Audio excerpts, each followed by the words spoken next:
Hello, everyone. I'm Dr. Foojan Zeine, and this is the Inner Voice Show, part of the Evolving Mind series in the Togetherness media.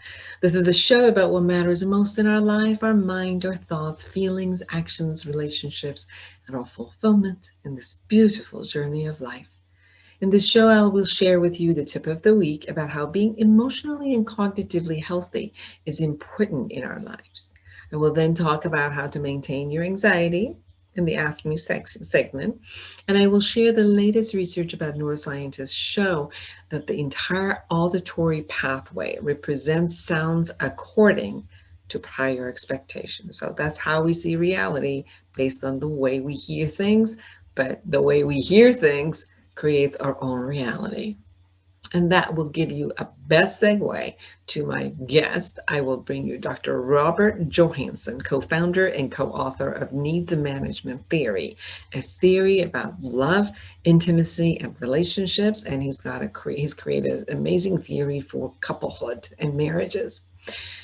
I love to hear from you, so connect with me through my website, foojan.com, Foojan.com, and follow my social media with Dr. Foojan Zeine and message me with your comments and topics of interest and tell me exactly what it is that you want me to talk about and share with you. So don't go anywhere. We'll be right back with the tip.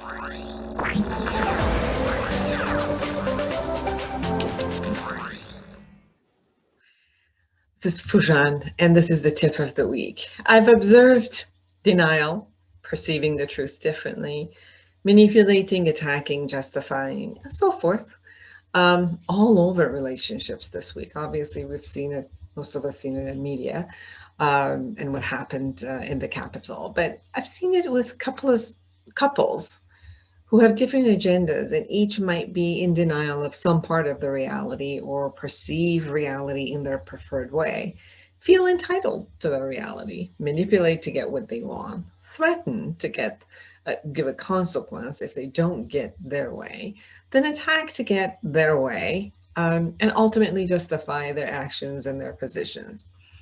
I've seen also the same dynamic between family members, like a mother with a daughter or a son, or two brothers, or a father with their children, or two sisters. I've also been a witness to similar dynamic between business partners, and a lot more in between business partners.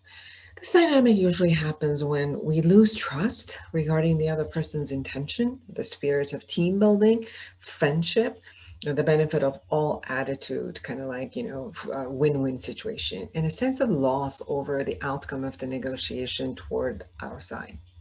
This dynamic usually ends relationships and partnerships and marriages, since the path is only to win regardless of the consequences. I've seen this dynamic many times in divorces, dissolving businesses, partnerships, which leaves a nasty residual feeling for everyone in the process. Does it need to get that bad? Does it? Nope, doesn't. Especially if there's an intention to keep the relationship, such as marriages or family relationships. What does it take for us not to allow destruction and only allow constructive negotiations to occur? For us to keep the bigger picture in sight that would benefit all in the long haul and not just self-interest, short-term gain. It does take a mature and emotionally and cognitively healthy people to be able to negotiate fairly and amicably. So what does it take to be emotionally and cognitively healthy? To be able to be in control of your feelings, your thoughts, and your behaviors, able to handle life challenges, doing a reality check and bouncing back from failures or setbacks, having high self-esteem, and have values that are aligned with compassion toward others with no intention to harm others, the ability to clearly think, see reality as it is presented and agreed upon by others around you, and learn from mistakes. Take responsibility and accountability for our own action. Feel remorse for their negative impact on others and have the skill to clear, clean, and reconnect to others. So observe yourself. Okay, let's look at you.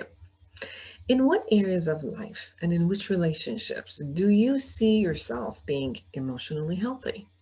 Some people say that I might be emotionally healthy at work, but when it comes to my relationships, I get really heated and I can't handle and I get too emotional, or vice versa. In which scenarios or relationships you lose your emotional stability? Which circumstances do you find yourself in denial and refuse to see what others tell you? Under what conditions you lose cooperativeness and will do anything to win, even though it is to your detriment? And how do you restore yourself and the damaged relationship? To be emotionally and cognitively healthy, it is important to be aware and then regulate our perception, emotion, and action toward an intended result that is beneficial to all who are part of the relationship, family, community, and the world.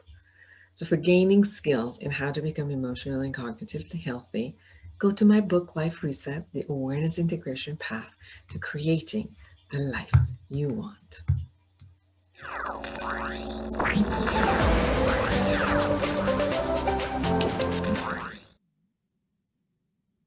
Here is the latest research. Neuroscientists show that the entire auditory pathway represents sounds according to prior expectations. Human depends on their senses to perceive the world, themselves, and each other. So despite senses being the only window to the outside world, people do rarely question how faithfully they represent the external physical reality during the last 20 years. Neuroscientist research has revealed that the cerebral cortex constantly generates predictions on what will happen next, and that neurons in charge of sensory processing only encode the differences between, you ready, our predictions and the actual reality. A team of neuroscientists have presented these new findings that show that not only the cerebral cortex, but the entire auditory pathway represents sounds according to prior expectations. These results can be best interpreted in the context of predictive coding, a general theory of sensory processing that describes perception as a process of hypothesis testing.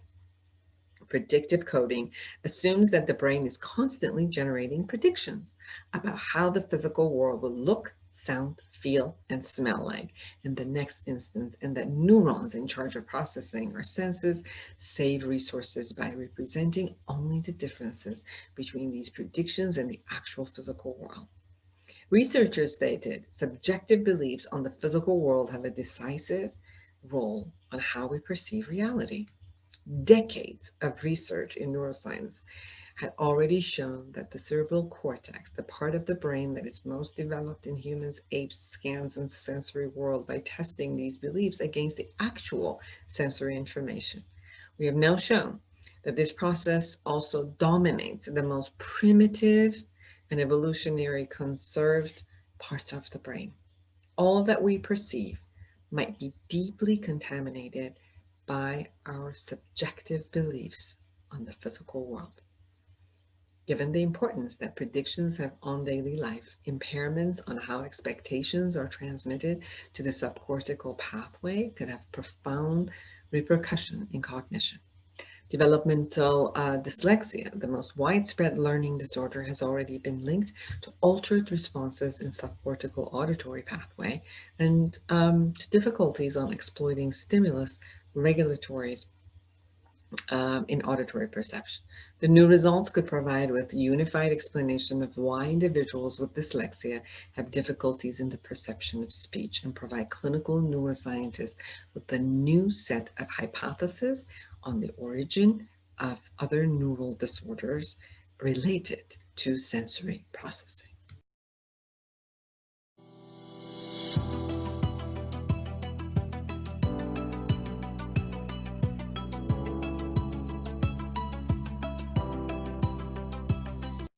Hello, I'm Dr. Foojan Zeine, and I'm a psychotherapist and a life coach. If you are experiencing anxiety, depression, loneliness, isolation, fear of what's going on with all that's going on in the globe with the coronavirus. What's going to happen to you if you've lost your job and you have a lot of anxiety and you don't know what's going to happen to you and your family. If your kids are at home and you're not used to it and you have no idea how to handle them. If you're working from home and all the structures have changed and you don't really know how to concentrate and restructure and motivate yourself, I'm here for you. Call me and let's have online therapy for anyone who's in California and online coaching for anyone who's in the world. Go to my website, foojan.com, Foojan.com, and let me be a support to you through online therapy and coaching. I'll be looking forward to hearing from you and being a support to you.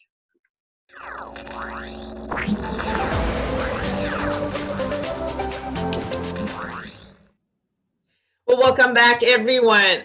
I'm Dr. Foojan Zeine, and I'm excited to have Dr. Robert Johansen with me. He has been in private practice for approximately 40 years.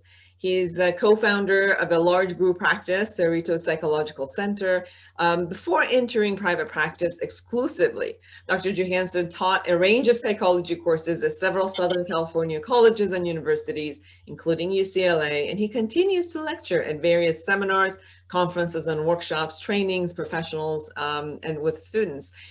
He is a psychotherapist, and in collaboration with Dr. Todd Gaffney, Dr. Johansen developed a couple treatment model, and it will be featured in their new book, Need Management Therapy, a new science of love, intimacy, and relationships. Welcome to the show. Thank you, Dr. Zeine. Thank you very much. Nice to be here. Nice to be back. Thank you Yes. for having me back. Yes, you were presenting your first book when you came to my show the first time, which was Lovemaking. And you actually did have the need management perspective in that book for everyone to kind of go through and do the exercises and really bring it into their relationship. And your latest book is really bringing it into the techniques and every aspect of it for people and clinicians to really kind of like, really learn the key factors of this theory that you brought in. Can you share a little bit about how you came up with the theory of need management?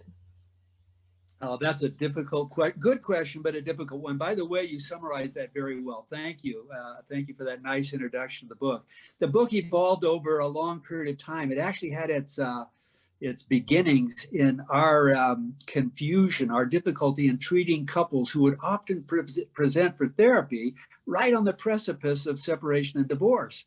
So we were rummaging through the literature, trying and consulting with each other in a panic, almost a panic-like way, because we had a high premature termination rate.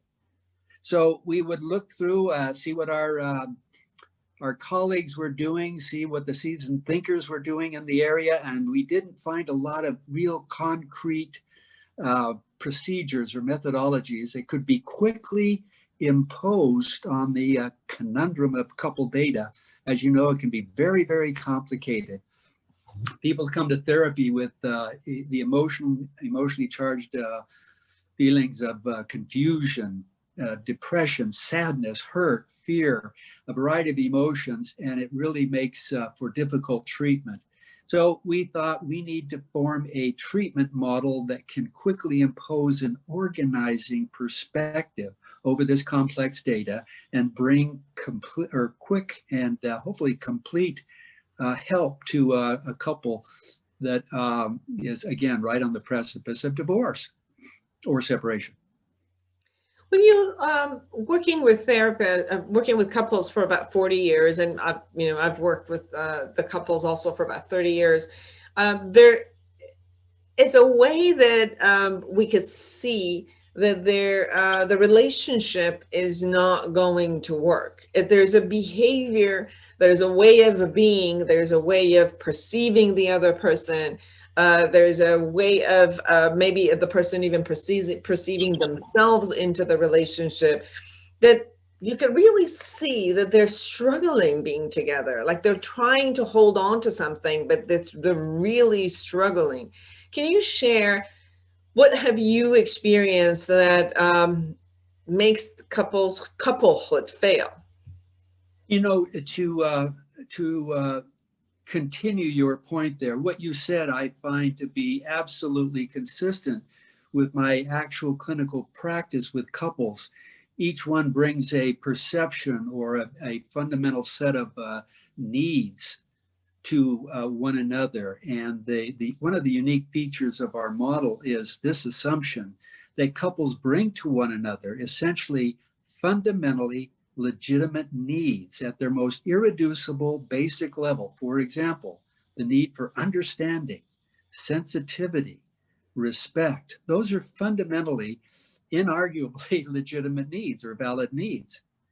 The problem that couples have is that they mismanage those, and their relationship gets cluttered with confusion and hurt and twisted, and couples become unable to untangle themselves. So again, the model strives to impose an organizing perspective over this complexity of data so that couples can find their way out. You chose to call your theory need management. So there's an assumption, like you said, that each person has a particular need. And then the name supposes that there has to be managed, and the person themselves would be responsible to managing, first identifying what their needs are, and then managing their needs, and then maybe communicating with their partner what those needs are and how to be taken care of, let's say. So when you talk about needs,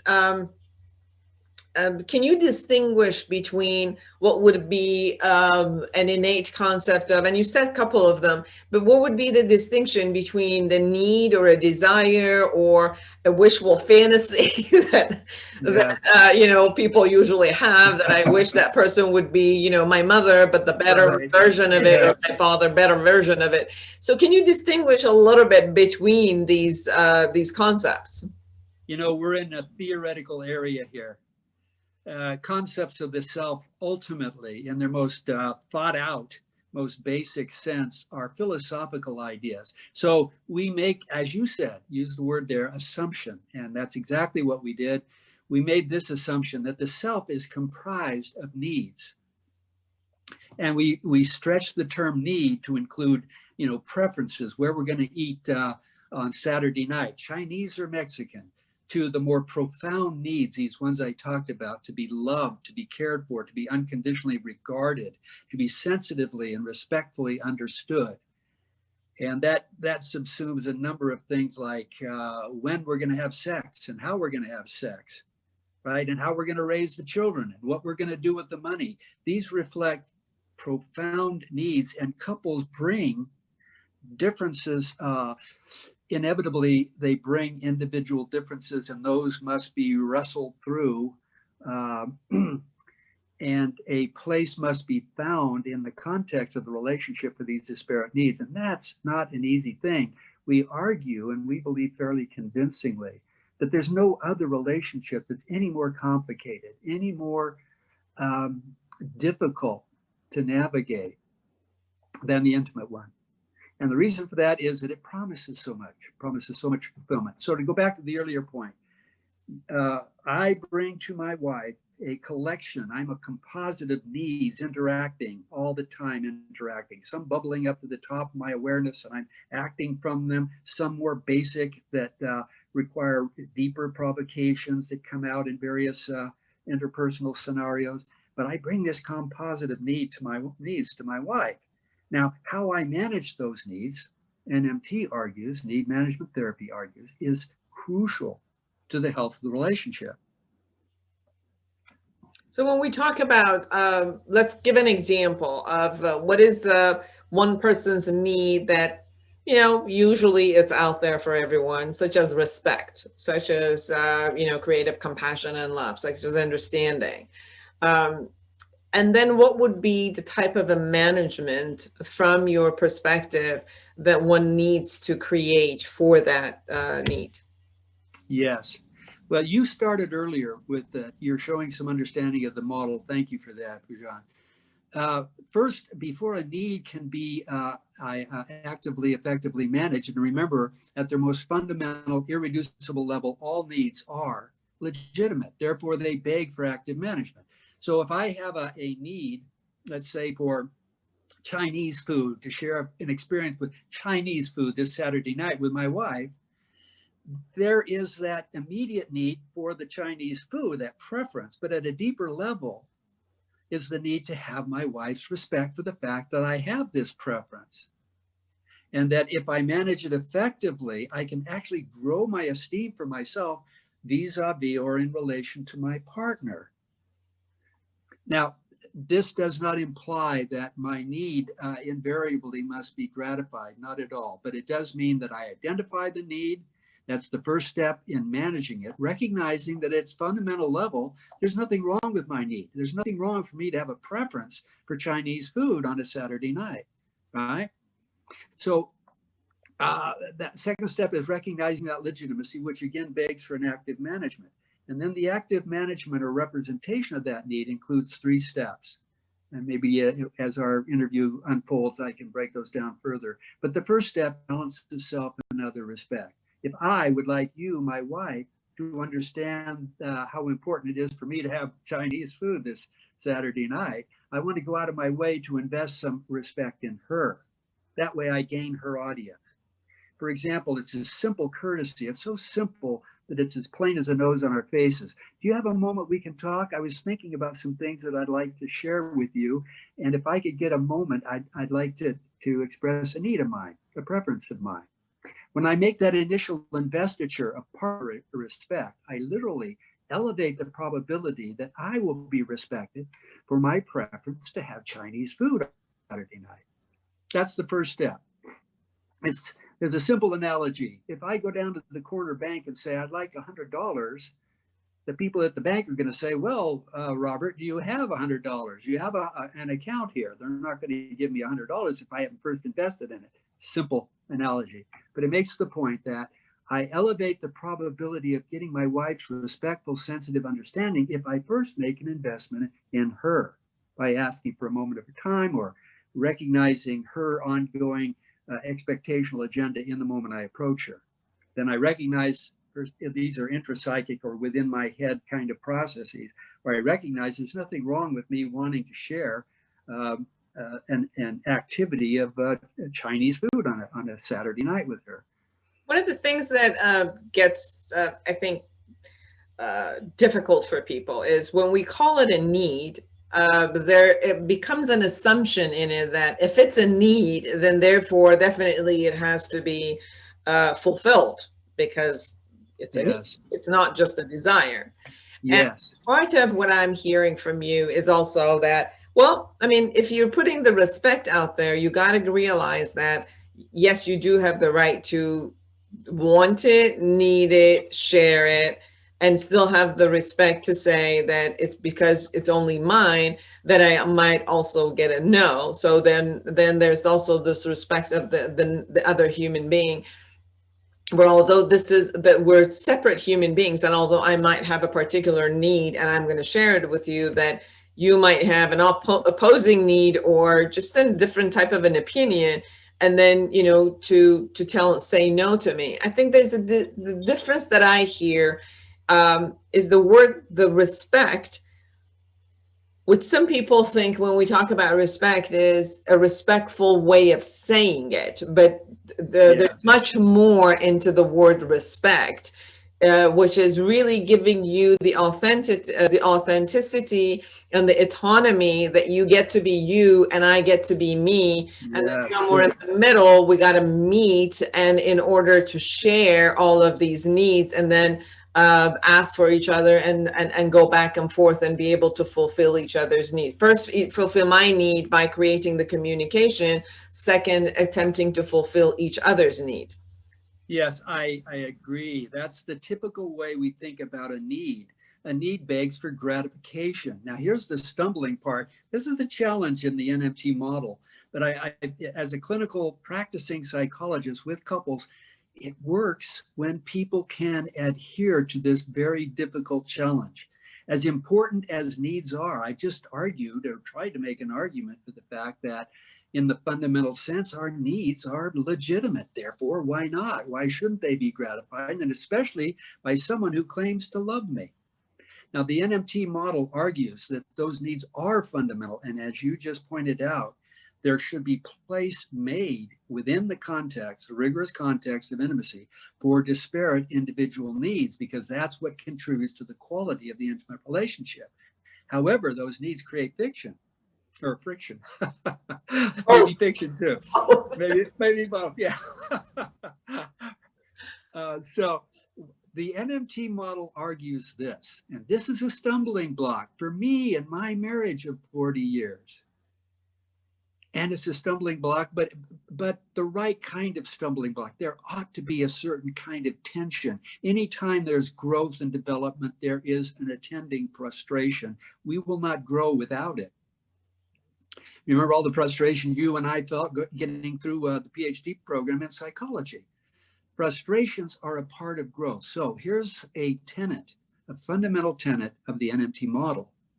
The management of the need is more important and more crucial to our emotional maturation than the actual gratification of the need, as legitimate as the need may be. Now, we're all in favor of need gratification. However, that carries with it certain disillusionment. Imagine if every need of yours were to be gratified the instant it was aroused. That'd be really good. That's what I hear every time I bring that point up. Boy, that would be great. If only she would gratify my needs. But consider this, that's infantile, isn't it? It's like being back in the womb where we don't have to say anything or negotiate for anything. And mom is there. It's satisfied even before we're birthed. Right? Yes, we all want that. Yes. Right. Wouldn't that be swell? But if you consider this at a deep level, if every one of my needs were gratified the moment it got aroused, wouldn't life be swell? But not really. People who have instant need gratification often flounder. So again, as much as we are all in favor of need gratification, what we're arguing and what we see as a result of our clinical efforts with couples who are struggling to mend their relationships and improve them is, in the management of the need lies the greatest maturational growth and development. Well, there's also this part, which I do think it takes a lot of maturity, like you said, not being from the infantile place, which, for example, give you an example. It's been 10 months of kind of like not socializing and just being home, working from home and doing that. And the numbers in California of the COVID infections and death have been rising. So part of our conversation with my husband is constantly about him still wanting, no, until, you know, most everybody's got vaccinated and all of that, we're gonna not have anybody still, even in small community, even our friends, we don't want to see them. Let's still just do this type of online work.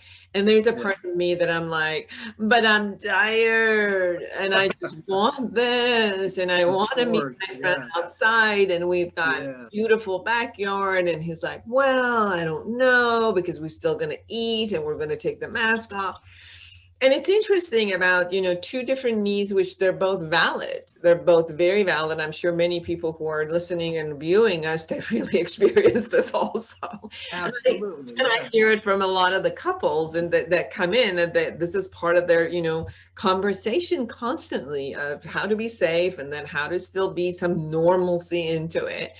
But then the other part of it is that, if I insist on only fulfilling my need in the price of you not fulfilling yours, well, I also have to pay a high price, that although it appears that this time mine is getting fulfilled, but there's a huge price that I have to pay because you're unhappy with me and you're going to be afraid.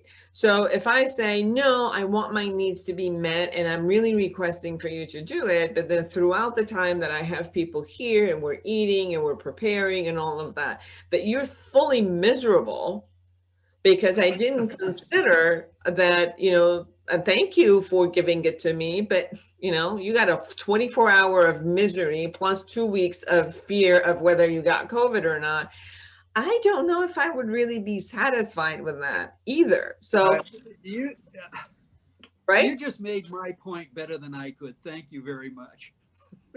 I like that thinking. I respect it. It's an integral part of the model. The third step of the model is the representation of the need. Yes, you and your husband, here's a critical point, each bring to the other a perfectly valid need. If you're the one that wants to, you're the one that's cabin fevered, for example, with COVID restrictions, confinements. Your need to be out in the world and doing things as usual, business as usual, it's so perfectly understandable and valid. And so is your husband's need, let's say, for safety and to protect his safety and yours. Those needs are fundamentally valid. And herein lies the conundrum, the problem, and the challenge inherent to intimate relationships. You could not, here's a very important tenet, an article of faith, as it were, in NMT. An argument between spouses could not be possible were it not for the fact that each spouse brings to the other a fundamentally legitimate need. The relationship is not embroiled, troubled, because the partners are bringing to one another illegitimate needs. No, they are bringing fundamentally legitimate needs. Otherwise, how could they argue? How could you pitch an argument based on an invalid need? You and your partner have valid needs. It's how you manage those needs that's crucial. How you can make place for these very differing needs within the same marital nest, so to speak. That's the challenge. And as you were pointing out earlier, that if you were to get your need gratified and done so with simply because it's aroused, and that need, especially as it continues to be gratified, loses its value. Even though we want to think, no, how could that possibly be? My needs are valid and they should be gratified. But again, it's in the management of the need and not its gratification that we grow ourselves. So share more about what you mean by management, because most people's thought process is management of my need means I tell you and you give it to me. That's clear. Yes. That's simple. It's clear. What's the issue? So tell us what you mean by management. Okay. All right. Good. Need management therapy and the management of the need consists of 3 basic steps. So the last step contains some challenges, the ones we just covered, but it goes like this, very simply. First step, I must identify my need. When I identify my need, I bring together my sense of self. In the difficult context of intimacy. Intimacy is a wonderful place to exist. We all want stable, satisfying, enriching relationships. It confers enormous benefits of security, a sense of self, a sense of belonging. However, the intimate relationship can be notorious for how it strips us of our identity. We forfeit our needs in order to come into compliance with the other because we don't want to rock the boat, right? But in doing that, we can literally deconstruct the self over time. And we wonder, why did I tell all these very positive stories about my partner at the beginning of our relationship, and now I'm telling all these negative stories, and I'm bringing myself to the brink of separation and divorce, or if I stay in my relationship, I don't have the same passion I once did. Well, the explanation for that is a slow progression of poor need management, which means the slow forfeiture decrementally by small pieces over the course of our relationship. We lose our sense of who we are. So need management therapy emphasizes the value of identifying our needs because literally a self gets constructed. I was longer-winded than I wanted to be with that. First step is need identification. Second, need legitimization. When I recognize that my identified needs have at their very core, their most irreducible level, they are fundamentally legitimate. They funnel down to basic things like, I want to be respected, I want to be understood in a sensitive way. That's part of being in love with somebody and preserving love, to provide those fundamentally legitimate needs. So also the second step, first step, identification of my needs, constructs itself. Second step, I recognizes the fundamental legitimacy of my needs, and therefore they beg for active management. If I bring to you, my wife, a fundamentally legitimate need, but I fail to actively manage it, I become someone in relation to you that I don't like. As a consequence, I don't like you in the same way. I lose my affection, both first for myself and then for you. So that's the second step. Third step, here's where it gets a little more complicated. Third step is the representation of the need. The first step of which is to balance self and other respect. That is, when I go to represent my need with you, I need to show you an initial investiture of respect so that I can get your full audience to the legitimacy of my need. So first step is balancing self and other respect. I literally credit myself to be heard when I've acknowledged you in a respectful way. Do you have a moment? Simple. It's a simple courtesy, and yet it's crucial to good NMT management. Next step, I express, here's one I really like, I want to share with your audience. The second step under need representation is I express my need to you, my wife, and the feelings in orbit about that need, which is the most important part of the communication, that feeling component. When I get your understanding, I feel your care and respect. I feel close to you. I not only feel respect for myself, but I feel your respect rebounding back onto me. So I express my need and the deepest feelings associated with it. Now, when I make that intimate connection or integration within myself, I elevate the probability of making a better connection with you, my wife. I will be no more intimate with you, my wife, than I am first intimate with myself, so to speak. Funny expression, but the point is made that I have to reach deep within myself, find the deepest feelings associated with my need, and express it. Then the last step, and I'll try and be quick with this, is I prioritize the management of those needs over their gratification, because it's in the management of those needs that I fulfill my highest needs as an individual, to be in a stable, satisfying, close relationship. There's no economy of time and or energy on this. It takes effort, and this is why. The fulfillments of intimacy are immense, but they won't be easily had. But we believe strongly, and we have we've done 2 studies, and we found some very positive, encouraging findings. And we have our own clinical experience that verifies this fact, that as people stay close to the orthodoxy, the steps of this model, they grow themselves. And it's first evident in the reduction in argumentation. Mm-hmm. Even couples who can't implement all of the steps of the model come back in at their second, third, or fourth session saying things like, hey, our communications are a little better now. We're not fighting as much. Our solutions seem to take on a greater complexity and quality. And I feel close. I feel closer to my partner. There's a duality also presenting here, which is when I say that my need is legitimate, then the expectation for it to be fulfilled goes sky high. Yeah. Just because, that's right. You know what I'm saying? Like if I consider my need not legitimate, then I question myself and I won't take care of myself. And then obviously I will be sad, and then it would show up, I would be angered and sad and not fulfilled. And then I would probably hold my my mate as the, the obvious causality of my issues. Right. However, the other side of the duality is that if I see it as legitimate, which it is, there's no question into it that it is. If it's arising from you, then obviously it is legitimate. but then Yes. also to present it to my mate as this is legitimate, and my mate respecting me, because it's a, you know, to both as a given receiving concept, my mate Yeah. also respecting me and really holding my my need as a legitimate. So far so good. Now therefore I expect it to happen.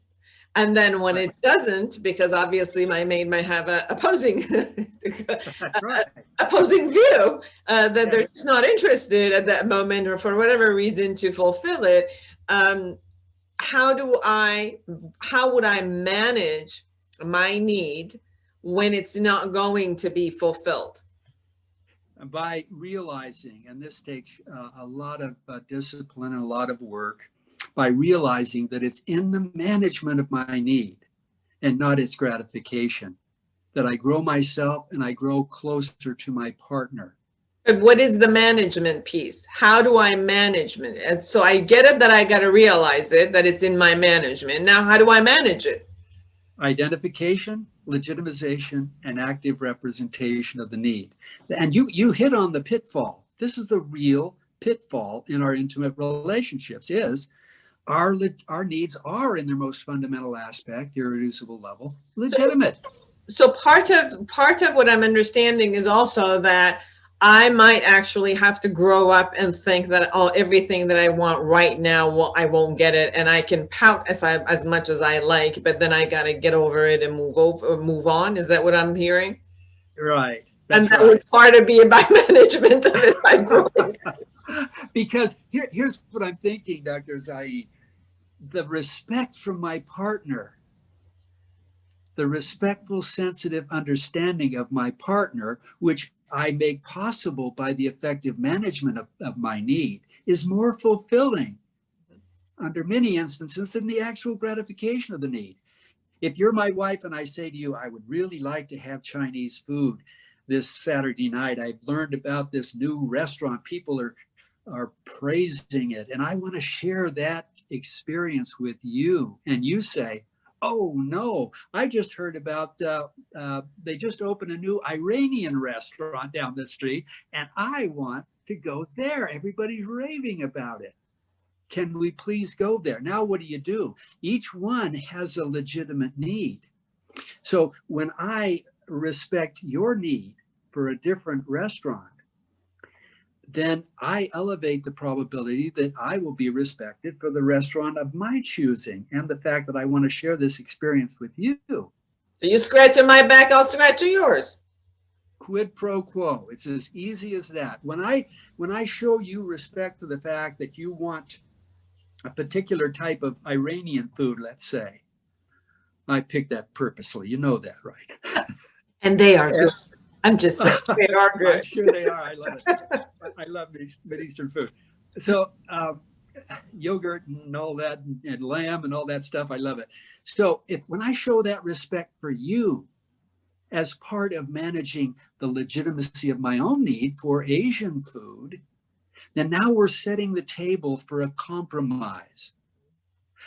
Okay, pretty soon we're saying things like, all right, I can see that you really would like to have some Iranian food. So why don't we do that this Saturday night? And then the very next day we can try out the Chinese restaurant.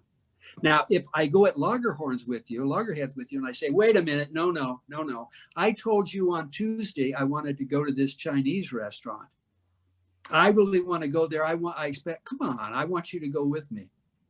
Well, when I do that, now I'm setting the stage for a different kind of problem.